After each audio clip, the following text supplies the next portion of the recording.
Bem, meus amigos, hoje nós vamos falar sobre as Coreias. Não só sobre a Coreia do Sul, que participou da última Copa do Mundo, e eu não fiz uma postagem sobre a Coreia do Sul, ficou faltando, dentro daquele contexto dos 32 países que participaram da Copa da Rússia, como vamos falar também sobre a Coreia do Norte. Como foi que surgiu essa divisão dessas duas Coreias lá na Península da Coreia? Muito bem. Essa Península da Coreia, durante a Segunda Guerra Mundial, ela foi ocupada pelo Japão. O Japão perdeu a Segunda Guerra Mundial, então, após o Japão se render aos aliados, a gente sabe que União Soviética e Estados Unidos eram aliados durante a Segunda Guerra Mundial, apesar de lutarem em flancos diferentes. E com o término da Segunda Guerra Mundial e advento da Guerra Fria, a Península da Coreia ela foi dividida entre esses dois países que passaram a ser as superpotências hegemônicas. O norte da Península da Coreia foi ocupado pela União Soviética e o sul da Península da Coreia foi ocupado pelos Estados Unidos. Estabeleceram aí que o paralelo 38 iria separar o norte da Península da Coreia do sul da Península da Coreia. Quer dizer, os dois países que daí surgiram.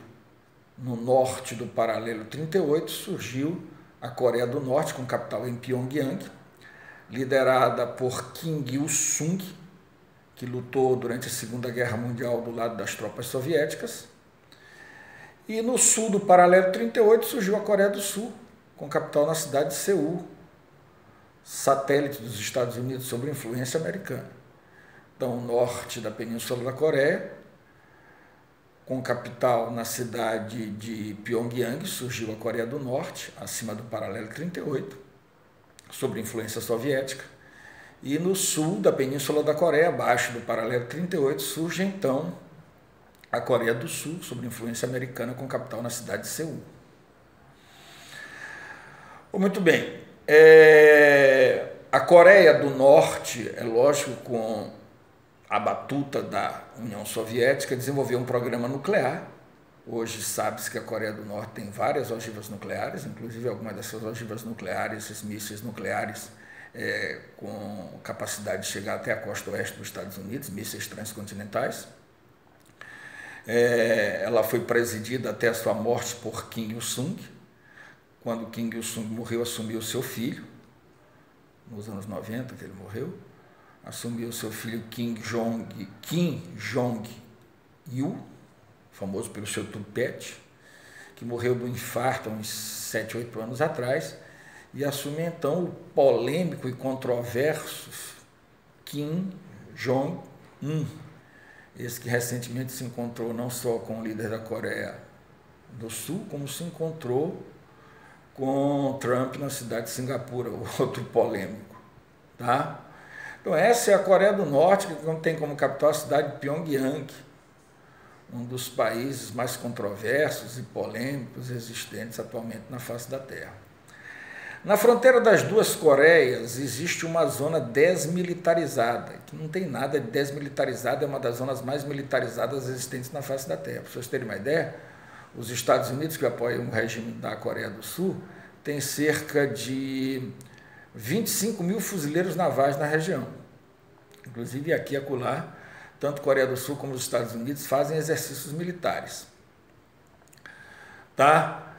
Então, essa é a região da Península da Coreia que é altamente militarizada. Essa zona que eles chamam de zona desmilitarizada, que coincide com esse paralelo 38. Falaremos um pouco agora sobre a Coreia do Sul, que é a economia dinâmica aí da região.